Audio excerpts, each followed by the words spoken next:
Hi everyone and welcome back to Maths with Sukirti Gaur YouTube channel. So in this video we are going to start with question number 9 of exercise 10.5 class 9th maths NCERT book, this from the chapter circles.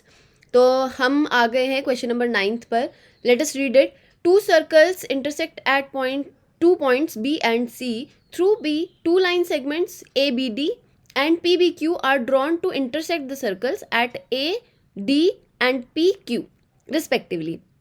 और figure आपके पास given है. Proof that angle ACP is equals to angle QCD. क्या कहा क्या गया है कि ये दो इंटरसेक्टिंग सर्कल्स बनाए हैं जो कहाँ पर इंटरसेक्ट कर रहे हैं. एक तो B पे कर रहा है और एक C पे कर रहा है. ठीक है, अभी इसी B पॉइंट से इस B पॉइंट से दो लाइंस बनाई गई हैं. एक तो ये वाली लाइन बनाई है A से लेकर D तक वाली, और दूसरी B से पास होती हुई दूसरी लाइन बनाई है P से लेकर Q वाली. ठीक है, आई होप समझ में आ गया है कि क्या क्या किया है इसमें कंस्ट्रक्शन.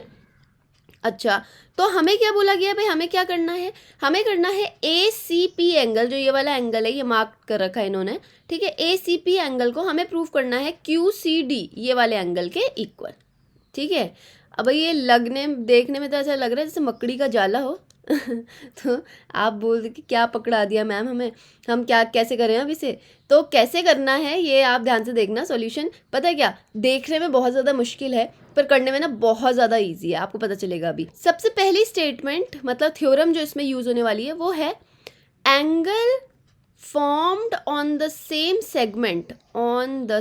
Segment are equal. देखो ये तो बिल्कुल मतलब क्या बोलते हैं उसे, बहुत ही ज़्यादा पॉपुलर और बहुत ही ज़्यादा डिमांड पे वाली थ्योरम है. तो प्लीज़ थ्योरम्स वाली वीडियो को एक बार देख के आ जाएं, थ्योरम्स बहुत ज़रूरी हैं इस चैप्टर के लिए. On the same segment are equal. तो यहाँ पे कौन से एंगल्स हैं भाई, यहाँ पे तो कुछ पता ही नहीं चल रहा कौन सी सेगमेंट कौन सी लेनी है कौन सी नहीं. ठीक है, ये जो AP आपकी आर्क है ना, एक तरीके से आप आर्क बोल सकते. अगर मैं इस पे A और P से ऐसे जोड़ दूँ तो ये हमारा सेगमेंट बन जाएगा, है ना. तो ये AP वाले सेगमेंट पे दो एंगल्स निकल के आ रहे हैं. कौन से, एक तो ये वाला आ रहा है ACP, दिख रहा है ACP, और दूसरा एक और एंगल बन के आ रहा है वो आ रहा है ABP ये वाला. तो ये दो एंगल को हम बोल सकते हैं कि ये दोनों एंगल क्या है, इक्वल है. कौन कौन से एंगल बोले मैंने, एक तो बोला मैंने एंगल ACP, ठीक है ACP Pradyuman is equals to ABP angle ABP, मतलब ये वाला एंगल और ये वाला एंगल किस सेगमेंट पे बन रहे हैं, AP सेगमेंट पे. ACP is equals to angle ABP. इतना समझ में आ गया. अच्छा, इसी सेम सेगमेंट से एक और चीज़ हो रही है. सेगमेंट से मतलब इसी सेम स्टेटमेंट से एक और हो रहा है, एक और एंगल का पेयर जो है इक्वल हो रहा है. वो कौन सा है, ध्यान से देखना. ये DQ को अगर मैं ज्वाइन कर दूँ इस तरीके से, है ना, ये हमारी एक कॉर्ड बन जाएगी. तो ये हमारे एक सेगमेंट आ गई. DQ सेगमेंट पे दो एंगल्स बन रहे हैं. कौन कौन से, एक तो QCD ये वाला एंगल दिख रहा होगा आपको, है ना QCD, और दूसरा एक और एंगल बन रहा है ये वाला QBD, दिख रहे हैं. ये कलर मैंने थोड़ा ब्लू ले लिया, इस ब्लू से ना करके किससे दिखाऊँ मैं आपको, पिंक से देख लो. देखो ये वाला एंगल रहा QCD और ये वाला एंगल है QBD. ठीक है ना, तो ये दो एंगल्स बन के आ रहे हैं इस तरीके से, ये रहा और इस तरीके से ये रहा. ये किस पे बन रहे हैं, दोनों के दोनों QD वाली कॉर्ड पे, या बोल सकते हैं हम सेगमेंट पे. क्लियर है. तो इसके अकॉर्डिंग ये दोनों एंगल को हम क्या लिख लेते हैं, इक्वल लिख लेते हैं. चलो भाई, एंगल QCD किसके इक्वल बोला मैंने, एंगल QBD के इक्वल. ठीक है, देखो बड़े प्यार से दो स्टेटमेंट निकल के आ गई सिंपल सी इस थ्योरम से.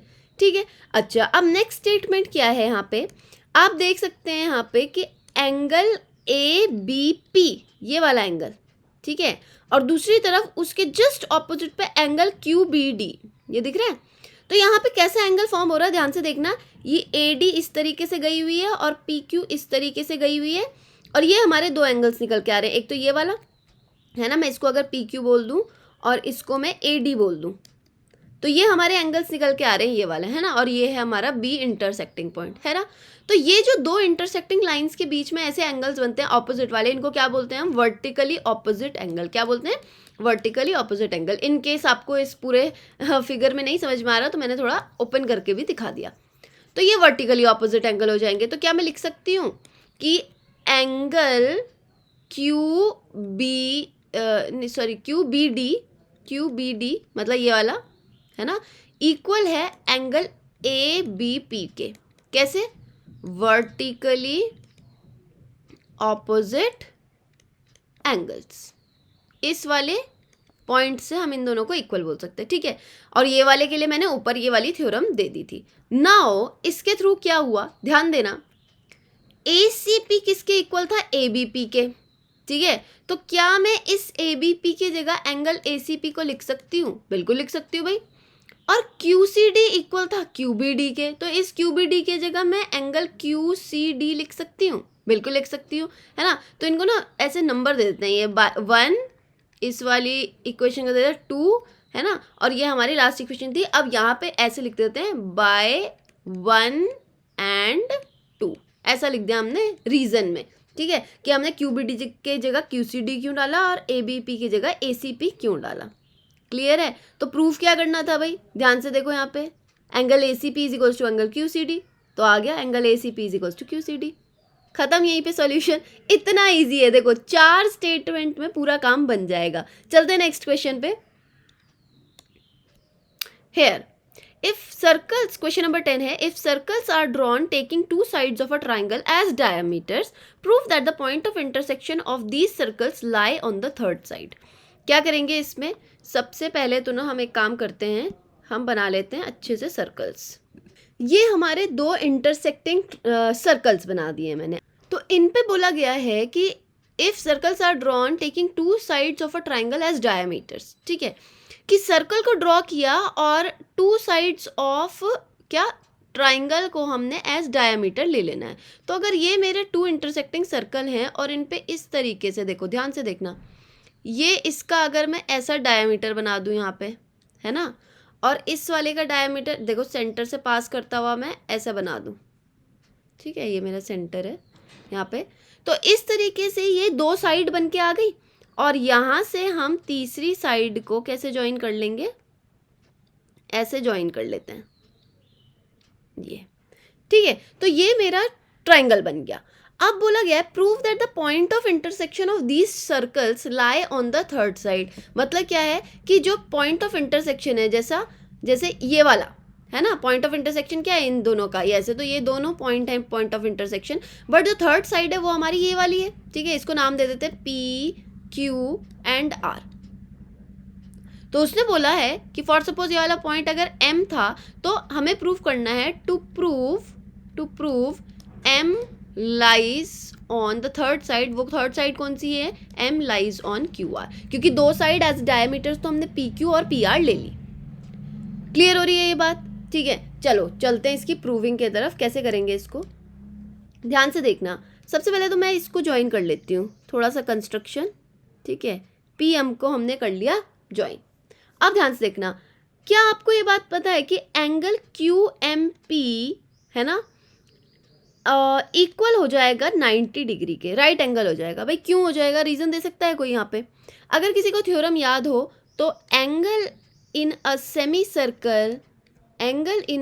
Circle is equals to 90 degree, ये मैंने बताया है। तो ध्यान से, कहीं से पता चल रहा है क्या ये सेमी सर्कल में बन रहा है। PQ एक डायमीटर है ना, तो PQ पे बनने वाला एंगल ये वाला है ना, ये क्या हो जाएगा हमारा angle in a semicircle, that's why it will be equals to 90 degree. Yes. अब वैसे ही उधर की तरफ देखो आप ध्यान से कि PR भी हमारा क्या है, डायमीटर है। तो PR पे कौन सा एंगल बन रहा है, ये वाला, इसी सर्कल के अंदर बन रहा है ना, बड़े वाले के अंदर। तो इसमें क्या हो रहा है, अगेन PMR जो हो जाएगा एंगल, वो किसके इक्वल हो जाएगा, 90 डिग्री के। तो angle PMR equals to 90 degree. Again वही वाला same reason, angle in a semicircle equals to किसके हो जाता है, इक्वल किसके हो जाता है, 90 डिग्री के।